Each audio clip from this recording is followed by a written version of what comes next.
Okay. Okay, we're live, ladies and gentlemen. We're live. Let's get this party started. We have much to discuss over this next 25 minutes. Welcome to the room. Welcome to the Facebook Live broadcast. You are now at the Marvin LeBlanc page. And today we are discussing in the Marvelous Daily Message, we're discussing, hey LJ, we're discussing an amazing man. We're going to have us a tribute to an amazing man. We're going to have some announcements that relates to some positive programs that are happening through our government.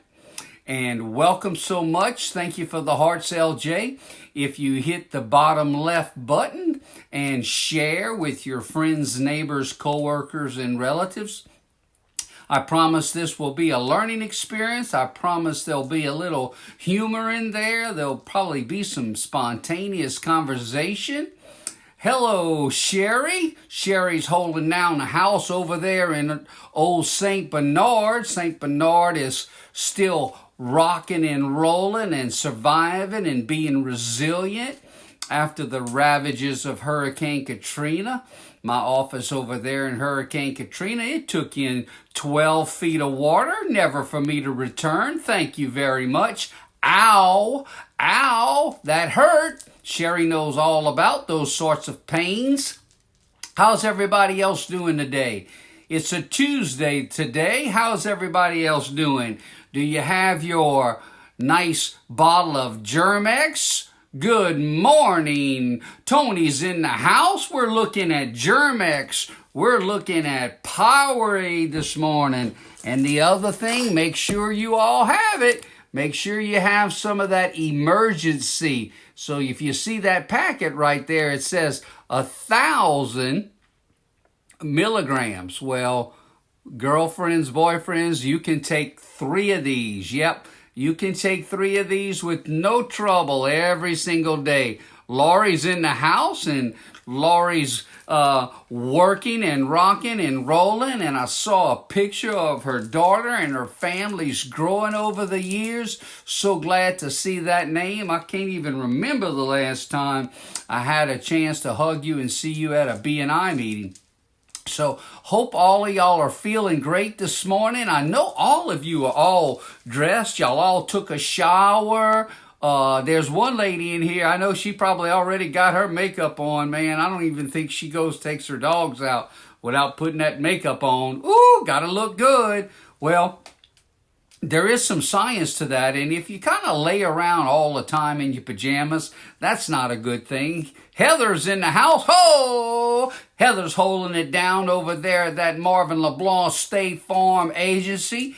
Heather's got her hands on the phone at the same time she's sending out emails and responding to customers. So if any of you peeps are having any struggles, any questions that you need in the area of State Farm, certainly you can call our phone number 504-731-6767. That's 504-731-6767. Of course, if you're a smart State Farm customer, you've already downloaded the State Farm app. And so right there at home, you can pay online, you can turn in a claim, you can ask questions. If you go to that State Farm app, you'll see my name there. You can email me directly. So everything you can think about, you can do at that State Farm app. Right now in our office, about the only reason we have to see someone face-to-face is whenever they are purchasing a car or refinancing a bank loan with us. Because as you know, State Farm does bank loans, and boy, we do it well. Chattanooga's in the house. Chattanooga's one of my all-time favorite people, a true inspiration. She lives in an absolutely gorgeous area. There's much to be grateful for if you look around and find it in nature, folks. So it's all there. So make sure you have your little Germex close by. Make sure you're taking your emergency 1,000 units. And Oh, we got a little humor right now. Somebody's poking the bear right now and poking me because you see this particular individual, she buys a brand new car. Oh my God, girl. Hell, this car is more expensive than my first house, y'all. Oh, yes. Yes. I mean, if I owned that car that she has, I'd have to sleep in it, kind of like I did have to sleep in my old green Highlander right after Hurricane Katrina for about a year and a half there. We didn't have any FEMA trails. FEMA didn't show up till so many months later, y'all, after Katrina. It's not even funny. But anyhow, the reason why I'm getting my leg pulled a little bit, hey, Chris. Chris is in the house. Chris is also a team member that holds it down and keeps those State Farm promises for you folks day in and day out. That's what we're here for. That's what our purpose is. But what I wanted to do is tell you a little story. You see, man, we also go the extra mile over there at State Farm. And so if you, hey, Johnny, so good to see you. That's an all-time favorite lady of mine that I've known since back in the parish a couple of 3 decades ago. So recently we had this lady, and this lady buys a brand new white convertible. Well, this lady goes over to my office. This lady happens to show the keys to my team members. Oh, the team members grab the keys, jump in the car, and go take it for a spin because at State Farm, we go the little extra mile and we will actually test drive your brand new convertible. Well, y'all, boy, I thought that was so hilarious. I thought my team members got over on this person. Guess what? It was April 1st. Yep. They pulled the wool over Mr. Marvin. They pulled the wool right over my eyes. The fact is they had planned it on me and I was the target of the joke. And I had flat forgot it was April 1st. Now, as you know, there's a time or two that I might have provoked one of my team members. There's times in the past that I've actually stolen a person's team member to get them all frantic. So I have been known to be a bit mischievous from time to time. Well, they don't forget. And so on April 1st, they got me good. However, that old Marvin LeBlanc, he's got a memory like an elephant. So, man, they better be watching over their shoulders because they don't know when I'm going to pop on up and do the get back. So, we do still try to have fun. Now, obviously, I am not promoting or trying to say to you that what we are in right now is not a serious crisis. It definitely is. But there has never been a time. A sense of humor right now is serious business. And so in order to make it through times of struggle, we do have to find ways to inject humor throughout our day. Hey, Debbie, so glad that you're here today. A couple of little announcements that might matter to you. Let's start with the penalty-free IRA and 401k. Have y'all heard about the penalty-free IRA and 401k that the government is providing? So here's the deal, y'all. You can withdraw your funds early up to $100,000. If you need to withdraw your funds early from an IRA or a 401k, you can withdraw those funds early up to $100,000 without absorbing or having to pay an early withdrawal surcharge. So you will avoid paying the surcharge. However, you should still understand that you're still going to need to pay taxes. So that will still be classified by the IRS as a taxable event. But at least you will forego having to pay early withdrawal surcharges. So that's something that's available to you. and you should consult with your insurance or financial practitioner if that's in the best interest for you. Also, I have here to make sure to encourage each of you to talk with your accountant or to talk with your CPA in reference to the Paycheck Protection Program. So that's going to be for small business owners that are still needing to make rent and still needing to pay payroll. So talk with your accountant or CPA on that. Welcome to the room, Teresa. I love y'all. I hope y'all are feeling better.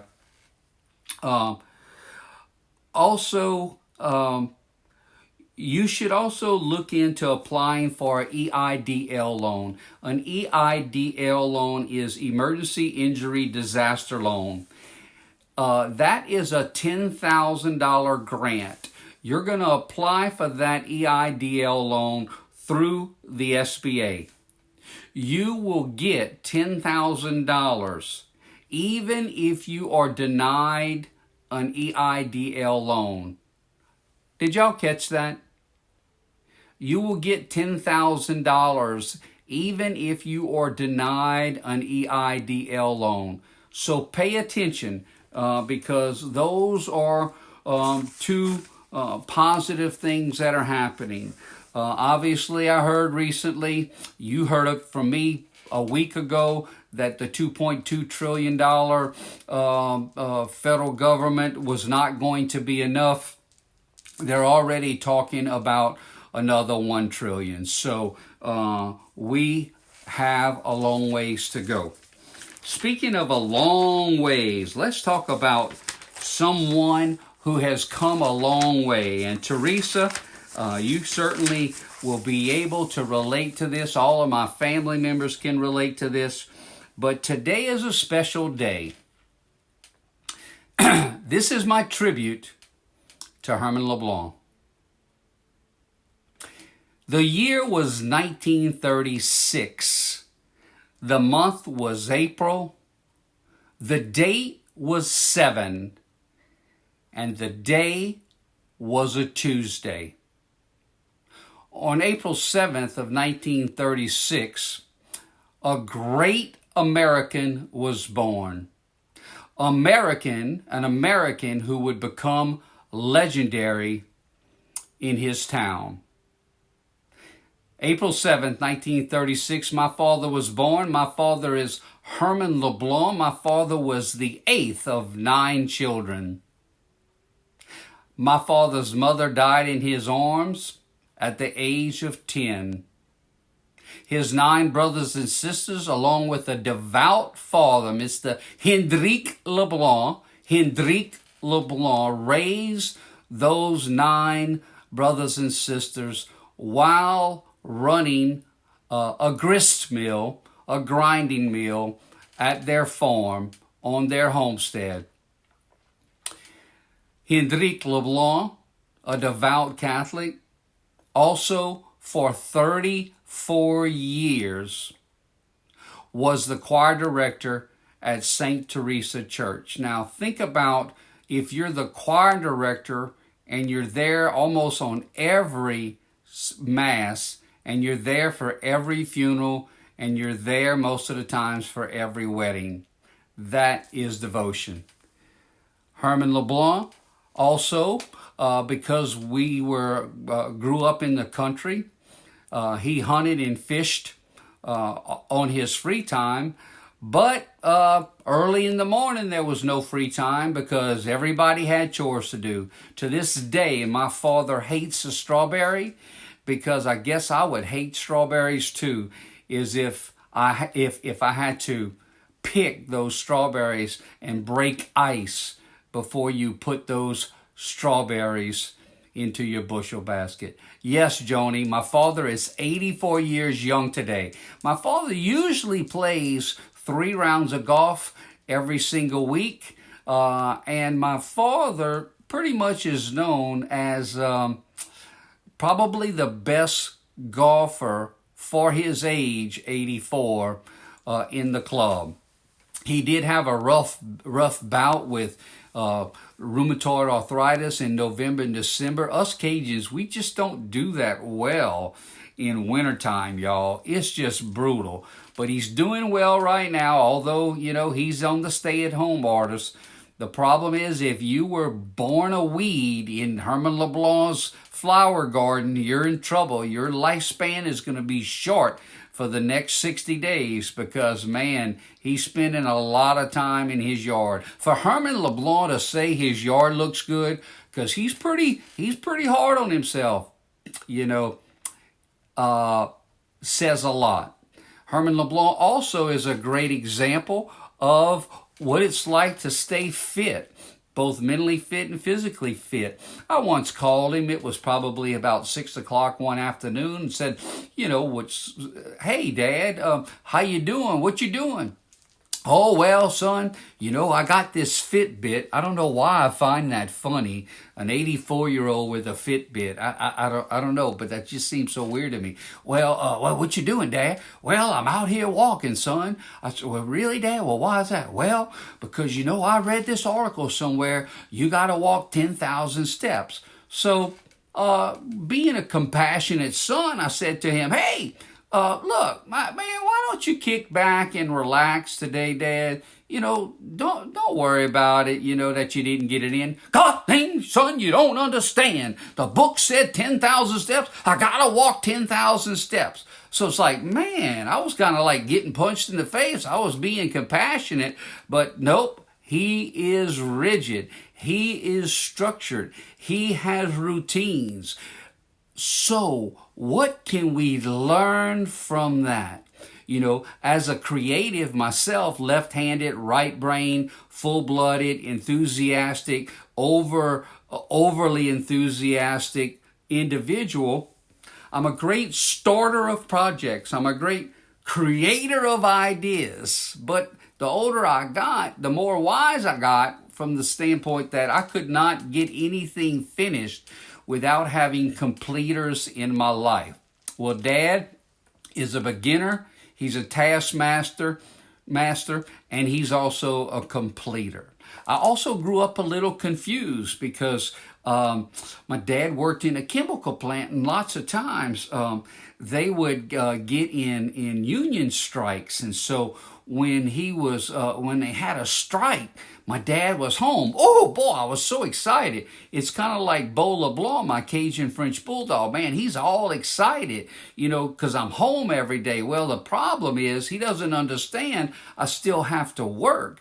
And so when Dad would be home, I would end up getting more new things. And so I would always ask Dad when he was working, hey, Dad, man, when are y'all going to go back on strike? As if going on strike was a good thing. But my dad did body and fender work from our home, spotless body and fender work, no trash cars in the driveway or anything like that. Well, that's whenever I would see my dad, and I could get new things, maybe a new bike, maybe a new gun. I mean, man, that's where it was at. And then I got into football, and so everything was football after that. So I grew up a little confused. I also grew up kind of wondering if I was really loved. I do realize they didn't name me Camille or Betsy or Katrina. See, if you're talking to the old people, they mention Hurricane Camille and Betsy a whole lot. And then obviously us young folks, we mentioned Hurricane Katrina a whole lot. So I could have been named all those things. They decided not to because that was a little bit too much of a feminine name. So they named me Marvin. Now y'all, man, being named Marvin was a rough thing. But I guess he knew what he was doing because I was picked on a whole lot. Let me share something with you about my dad. My dad grew up and took all of the necessary training to become an Eagle Scout. And boy, I tell you, the lessons that I learned indirectly from an Eagle Scout, I was never involved in the Scout program. However, I was indirectly involved with the learnings and the teachings of Eagle Scout. And when I look at today's world and we look at survival and we look at common sense and we look at respect, we looked at integrity. All of those things can be learned as an Eagle Scout. And so my father was that. Did y'all know that my father was an excellent baritone player? He was an excellent award-winning baritone player in high school. And then in the early 70s, my mother and father got involved with the CYO. The CYO. Hey, Jamie, Jenna, glad to see y'all in the room. What's the CYO? The CYO stood for Catholic Youth Organization. And so what my father and mother did was they worked with teenagers, usually from like about 15 to 18 years old, and then they created a CYA program, Catholic Youth Adults, so that whenever you became 18, you could still be involved in the Catholic youth organizations, even though it was an older group of people. And what I saw as a young kid at my home is I saw love on display on a nightly basis. I saw my mom and dad in rocking chairs with teenagers that were having struggles, that were having problems, that couldn't communicate with their parents. They were having love problems. Maybe they were having love problems with their parents, love problems with their teenage heartthrob, okay? All of these things might sound trivial, but if you're 15, 16, 17, 18 years old, man, that's the whole world. That is your whole world. That and mitigating all the peer pressure. And so night after night, weekdays, weeknights, they would listen to the youth of Ascension Parish. And night after night, when I was supposed to be in bed, y'all, I was listening in the hallway, and I was positioned in the hallway in such a way that I could hear through the kitchen and I could hear everything that was going on. But y'all, some nights I would listen and then I would fall asleep in the hallway. Oh my God. And then, boy, when mom or dad would discover me sleeping right there on the hallway floor when I should have been in bed, they knew that I wasn't behaving properly. But what I remember most is my father, who would have to wake up at, I think, 5 o'clock, 5:30 every morning. A many a nights he was in that rocking chair till 1:30, 2 o'clock. And when he'd fall asleep, he was in the rocking chair and he'd fall asleep like that. And mama would say, "Herman, wake up, go to bed." Boy, he'd pop up and he'd almost pop his neck and he'd say, I ain't sleeping. Well, you know damn good and well he was sleeping. But man, the only person I know more hard-headed than me was Herman LeBlanc. But he wouldn't go to bed, okay, until that last teenager left. And man, that's a life of service. That's a life of being an example. And I appreciate the opportunity to have been born to Herman LeBlanc.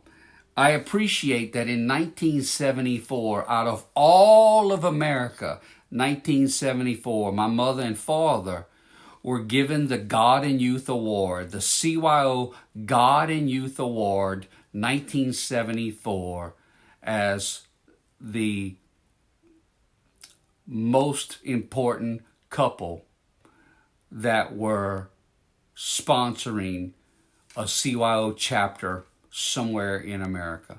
And then it is true because of the example that I continue to receive from them. It is true that yours truly had a chance, again, because of Mom and Dad's help, to become the 1980 Diocese President of Baton Rouge. So it's been a hell of a ride. But it didn't start that well, because on the day my mother found out that she was pregnant for me was also the same day my dad was drafted into the United States Army. So that was kind of some mixed reviews, and it wasn't like you might think, oh, it's all happy, happy, because you see, my mother had already had 7 miscarriages, and so her chances of probably delivering an 8th fetus was slim to none. So that was how I came into the world, and that happened in February of 1962. So, well, Marvin, what's one thing that really struck you about your dad? Well, my dad didn't go to college. He took college courses later in life, but he wasn't a college graduate. And lots of times when I grew up, we grew up with corporal punishment was pretty popular. You know, if you were messing up at the aunt and uncle's house, they'd give you a good whack. They wouldn't call and say, Herman, can I whip Marvin? It wasn't like that. Y'all understand? However, my dad was a little bit different. I certainly got whipped by my dad, and now at 58 years old, I'm just beginning to realize a few of those whippings I actually probably deserved. But boy, for years there, I didn't think I had deserved them. I later have realized that the whippings was easier than what he would do. He'd say, son, come over here and sit with me a while at the kitchen table.